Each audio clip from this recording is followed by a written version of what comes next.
Mulberry കൃഷിക്കുള്ള plantation ചെയ്യുന്ന സമയത്ത് എന്തൊക്കെ ശ്രദ്ധിക്കേണ്ടത്? അതിൽ പ്രധാനമായിട്ട് ശ്രദ്ധിക്കാനുള്ള ഒന്ന്, ചെടികൾ നടുമ്പോഴുള്ള അകലം ശ്രദ്ധിക്കണം. ഒരു മിനി ട്രാക്ടറെങ്കിലും ഓടാൻ പറ്റുന്ന രീതിയിലുള്ള ഒരു 5/2 എന്നുള്ള രീതിയിൽ, അതായത് വരികൾ തമ്മിൽ ഒരു 5 അടി വീതി, തൈകൾ തമ്മിൽ ഒരു 2 അടി ഗ്യാപ്പ് ഇട്ട് അങ്ങനെ ചെയ്യണം. എന്നാലേ അതുകൊണ്ട് വളർന്ന് വലുതായി നല്ല ഇതായിട്ട് വരുള്ളൂ. അതേപോലെ നമ്മൾ ചെയ്യുന്നതിന് പരിസരത്ത് കീടനാശിനിയോ അല്ലെങ്കിൽ മറ്റെന്തെങ്കിലും ഒക്കെ ഇത് അടിക്കുന്ന സ്ഥലം ഉണ്ടോ എന്ന് നോക്കണം. അങ്ങനെയാണെങ്കിൽ നമ്മൾ ഈ ബാച്ചിന് ബാധിക്കാൻ സാധ്യത ഉള്ളൊരു സംഭവം. അപ്പോൾ വെള്ളത്തിൻ്റെ കാര്യം, അതേപോലെ താഴ്ന്ന സ്ഥലങ്ങൾ എടുക്കാതെ വെള്ളം കെട്ടിക്കുന്ന സ്ഥലമാണെങ്കിൽ ചെടി കുറച്ച് വെള്ളം കെട്ടിയിരുന്നാലും പോകും. അപ്പോൾ അങ്ങനത്തെ സ്ഥലം ശ്രദ്ധിക്കണം. ഇതിന് സ്പ്രിംഗ്ലർ ആണോ ഡ്രിപ്പ് ഇറിഗേഷൻ ആണോ, ഏതാണ് ബെറ്റർ? ഡ്രിപ്പാണ് ബെറ്റർ. അധികം കള കയറില്ല. സ്പ്രിംഗ്ലർ ആണെങ്കിൽ നല്ല നന കിട്ടും, പക്ഷെ ഒന്നാകെ കള കയറി പെട്ടെന്ന് കാടായി മാറും. ഇതിലിപ്പോൾ തൈ വെക്കുന്ന സിസ്റ്റം അല്ല ഇതിൽ? തൈ നടാൻ പറ്റും. ഇപ്പോൾ ഉദാഹരണം 6 രൂപ കൊടുത്തു കഴിഞ്ഞാൽ ആന്ധ്രയൊക്കെ തൈ വരുന്നുണ്ട്. അതിനേക്കാളും ബെറ്റർ ചെറിയ പൈസ കൊടുത്തു കഴിഞ്ഞാൽ ഇവിടെ മൈസൂർ സെറികൾച്ചർ ഫാമിംഗ് ഇതുണ്ട്, യൂണിവേഴ്സിറ്റി, അവിടെ നിന്ന് കമ്പ് തരും.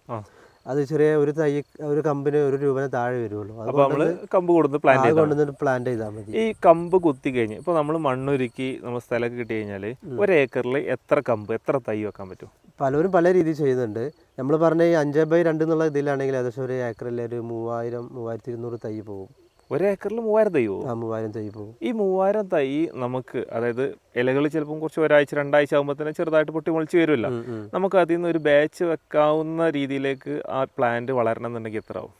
നല്ല രീതിയിൽ വളം വെള്ളം പിന്നെ കള കയറാതെ നോക്കുകയാണെങ്കിൽ ഒരു 6ാമത്തെ മാസം മുതൽ ഫസ്റ്റ് ബാച്ച് വെക്കാൻ തുടങ്ങാം. 1 ഏക്കറിന് എത്ര DFL നമുക്ക് വെക്കാൻ പറ്റും? തുടക്ക സമയത്ത് ഒരു 25 DFL ഒക്കെ വെക്കാൻ പറ്റുള്ളൂ 1 ഏക്കറിന്ന്. പിന്നെ അതിൻ്റെ ഒരു 1.5 കൊല്ലം 2 വർഷമൊക്കെ ആയിട്ടുണ്ടെങ്കിൽ അതിൻ്റെ നല്ല ഈൽഡിലെത്തും. അപ്പോൾ 1 ഏക്കറിന്ന് ഒരു ഒറ്റ ടൈം ഒരു 200 DFL വരെ വെക്കാനുള്ള കപ്പാസിറ്റി ആവും. ഫസ്റ്റ് നടുകയാണെങ്കിൽ ഇതേപോലെ ഒറ്റ കമ്പ് ഉണ്ടാവുള്ളൂ. ഒറ്റ കമ്പ് ഉണ്ടാവുള്ളൂ. ഇതിന്നാണ് നമ്മൾ പറഞ്ഞത് 1 ഏക്കറിന് ഒരു 25 DFL അത്ര ഉണ്ടാവുള്ളൂ ഫസ്റ്റിലൊക്കെ. അത് ഇതേപോലെ പിന്നെ ഒരു കൊല്ലം 1.5 കൊല്ലം ആകുമ്പോഴേക്കും ഇതേപോലെ ഇങ്ങനെ കട്ട് ചെയ്ത് കൂടുതൽ ബ്രാഞ്ചസ് വരും. അപ്പോൾ ഇപ്പോൾ അതിന്മേൽ ഒരു കമ്പാണെങ്കിൽ ഇതിന്മേൽ 12 കമ്പൊക്കെ ഒരേ സമയം വരും. അത് നമ്മളിത് കവാത്ത് ചെയ്യുന്ന രീതി ഉണ്ട് കേട്ടോ.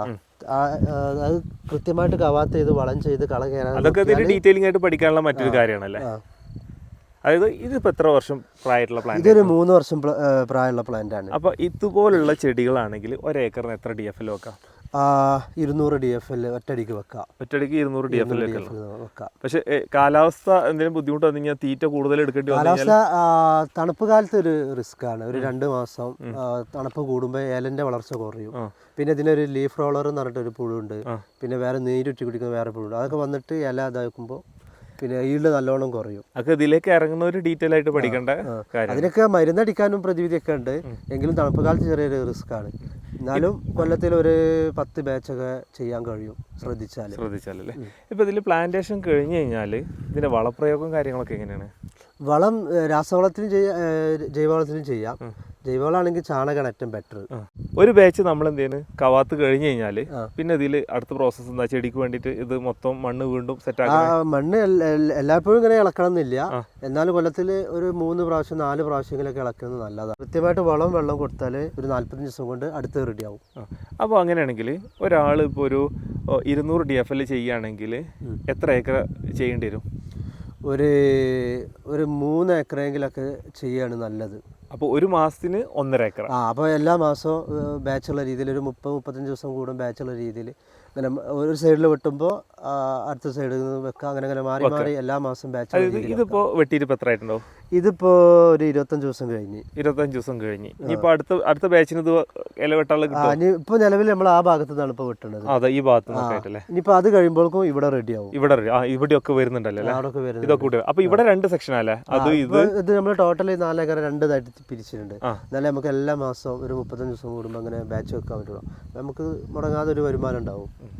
ചെറുതാണെങ്കിലും ഒരു മുടങ്ങാതെ ഒരു വരുമാനം ഉണ്ടാവും.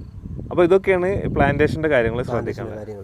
പിന്നെ ആരും വീഡിയോ കണ്ടിട്ട് എടുത്തു ചാടി ചെയ്യാൻ പറ്റിയ കൃഷിയല്ല. നന്നായിട്ട് പിന്നെ മാനസികമായിട്ട് തയ്യാറെടുക്കണം. കാരണം ഇതിലൊക്കെ ഇറങ്ങിയിട്ടുണ്ടായ ആ ബാച്ച് കഴിഞ്ഞിട്ട് നമ്മൾ മറ്റുള്ളവർക്ക് തിരിയാൻ പറ്റുള്ളൂ. അതുപോലെ ഇതിന്റെ ഇനീഷ്യൽ ഇൻവെസ്റ്റ്മെന്റ് എന്ന് പറഞ്ഞാൽ വലിയൊരു സംഖ്യ വരുന്നത്.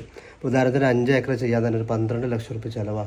ബാച്ചും തോട്ടം, ഷെഡും ബാക്കി അതർ എക്സ്പെൻസ് പിന്നെ അതിൽ ഒരു വരുമാനം വന്ന് തുടങ്ങുമ്പോൾ 6 മാസം 8 മാസം ടൈം. പിന്നെ അതിൽ ഇൻവെസ്റ്റ് ചെയ്ത കാശ് കിട്ടുമ്പോൾ ഒരു 1.5-2 കൊല്ലം എങ്ങനെയാലും ആവും. അപ്പോൾ ഈ തുടക്കത്തിൽ ആവേശം കണ്ടിട്ട് ഇതിൻ്റെ ലാഭം കണ്ടിട്ട് ഒന്നും ഇതിലേക്ക് അറിയാം. പക്ഷെ നല്ലോണം റിസ്ക് എടുക്കണം. നല്ലപോലെ തൊഴിലാളികളെ കിട്ടിയിട്ടുണ്ടെങ്കിൽ ഇതായിട്ട് മുന്നോട്ട് പോകാൻ പറ്റുള്ളൂ.